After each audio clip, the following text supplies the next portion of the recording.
Lyon Radio. 4 ans, la renaissance de Lara Croft sur W9. Qu'est-ce qu'on va découvrir dans ce documentaire? Tout est dans le titre, hein. On s'intéresse à la renaissance de ce personnage culte du jeu vidéo, mais qui a vécu en gros 2 vies. La première de 96 à aujourd'hui, où on la connaissait super forte, avec ses deux revolvers, enfin ses 2 pistolets, son mini-shirt, etc. Très sexy à l'époque. Qui n'avait peur de rien. Et puis là, le jeu là dont on a suivi en fait le développement à San Francisco, en fait c'est un reboot. C'est-à-dire que l'éditeur fait table rase du passé et réécrit un petit peu l'histoire du personnage comme si c'était le premier Tomb Raider. C'est pour ça que ça s'appelle d'ailleurs Tomb Raider tout simplement et pas Tomb Raider quelque chose. Et donc ça leur permet un petit peu d'oublier qui était la Lara Croft et de réécrire l'histoire et de créer un nouveau personnage qui est beaucoup plus peut-être en phase avec les années qu'on vit, beaucoup plus sensible,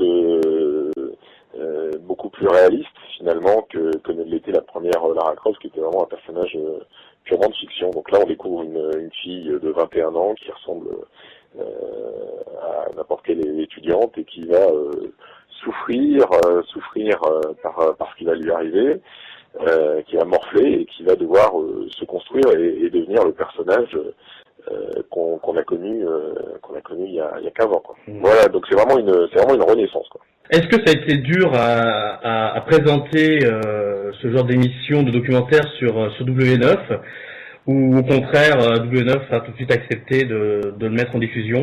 On a la chance de travailler avec un personnage comme Lara Croft qui est vraiment qui dépasse le cadre du jeu vidéo. Je veux dire, il y a eu deux films avec Angelina Jolie, il y a eu des tonnes de pubs. C'est vraiment un personnage que tout le monde connaît. Je dirais que elle est presque aussi connue, si ce n'est plus connue que Mario pour les adultes. Mario, par exemple, est encore très associé finalement à un univers un peu enfantin, même si c'est pas justifié.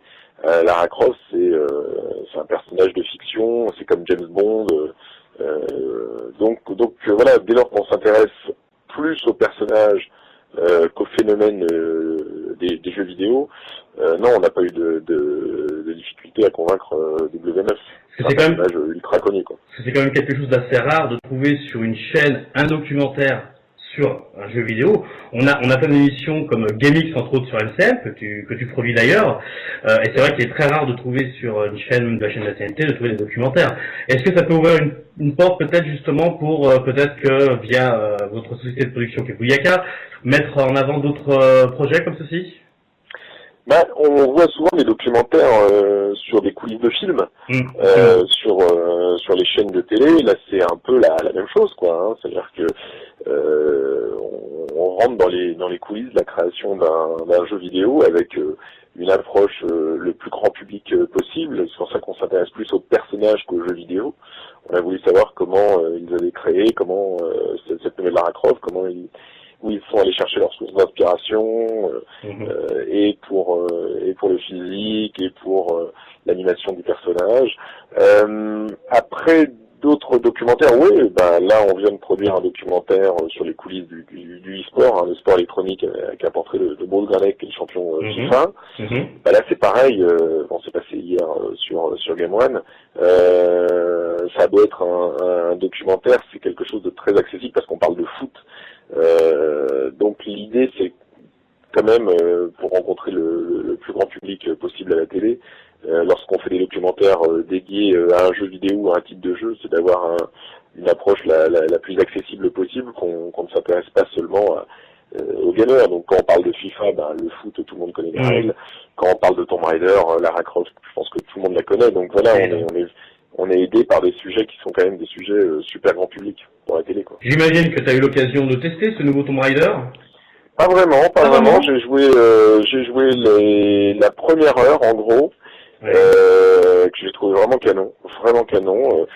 C'est-à-dire que ça reprend un petit peu ça va repiquer aux jeux qui ont beaucoup piqué à Tomb Raider, notamment du Uncharted ou du Assassin's Creed. Voilà, dans le principe de jeu, c'est entre Uncharted et Assassin's Creed, dans le sens où c'est moins scripté qu'Uncharted, mais et un peu moins libre que Assassin. Voilà, c'est entre les deux. C'est vraiment super beau, hyper agréable à prendre en main. Moi, je suis pressé d'y jouer. Mais là, pour l'instant, j'ai pu jouer qu'à la première heure, qui reprend d'ailleurs exactement ce qu'on avait vu lorsque le jeu avait été dévoilé à l'E3, lorsqu'elle se réveille dans la grotte. Ça, c'est le premier, c'est la première séquence du jeu. Voilà, on sort de là et on découvre un petit peu où on est atterri, quoi. Bon, on lui souhaite la même réussite que les premières versions de Tomb Raider. Dans quelques heures, tu décolles pour New York. Grosse conférence de presse de Sony, tout le monde en parle sur les réseaux. Est-ce qu'on peut vraiment espérer, selon toi, une annonce officielle pour la PlayStation 4 ? Ah oui, c'est sûr, c'est quasiment sûr. C'est sûr, bah, bien sûr. Non, il n'y a pas d'ambiguïté. La console sera présentée demain, enfin mercredi soir, ouais. Non, ça c'est sûr. On va voir les premiers jeux de cette console. Les seules questions qu'on peut se poser à ce stade, c'est quand sortira-t-elle. Ça, je ne sais pas si ce sera annoncé. A priori, ça va être fin d'année, mais est-ce que ce sera fin d'année dans le monde entier ou uniquement au Japon ou aux États-Unis? Et nous plus tard. Ça, je ne sais pas si on aura la réponse. Et puis pour ce qui me concerne, la question que je me pose, c'est est-ce que ce sera ne serait-ce qu'un petit peu jouable? Oui. Voilà, j'espère qu'on va aller à New York, pas seulement pour voir une conférence de presse qu'on pourrait voir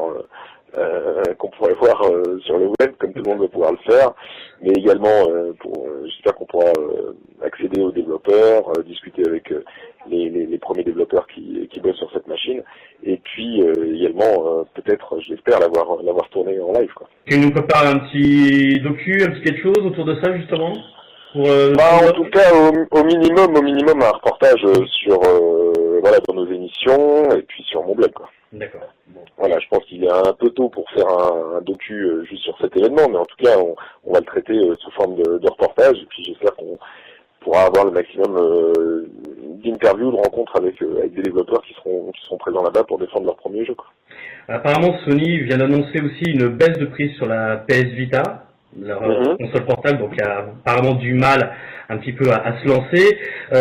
Qu'est-ce que tu en penses, toi? Est-ce que tu t'attends aussi à des gros titres dans l'année pour cette console ou pas du tout? Ouais, j'attends de voir s'il y a un lien qui est proposé entre cette console et la nouvelle PlayStation, parce que en l'occurrence sur PS3 il y a un lien possible, mais on peut pas dire que ça a été très exploité. Maintenant, est-ce que ces consoles servira de manette à la prochaine console? Peut-être ce serait vraiment un moyen de peut-être d'en accélérer les ventes, et puis le prix sur une console portable, je dirais que c'est un minimum. Il faut qu'elle soit accessible, mais il faut surtout qu'il y ait des jeux. Et parce que depuis un an qu'elle est sortie à peu près, c'est très moyen, quoi. Bah ouais, ça manque de jeux, donc c'est un peu tôt. Disons que le prix c'est une bonne nouvelle. Maintenant il faut qu'il y ait beaucoup de jeux qui sortent avec, quoi. Eh ben merci beaucoup Bertrand Amar de toutes ces informations. On retrouve la renaissance donc de Lara Croft, le documentaire produit par Bertrand Amar, c'est sur W9 et c'est le 4 mars à 23h. Ouais, lundi prochain. Merci beaucoup, très bon vol pour New York. À bientôt. Merci. Salut Bertrand. Lyon Radio, rock, pop and Lyon.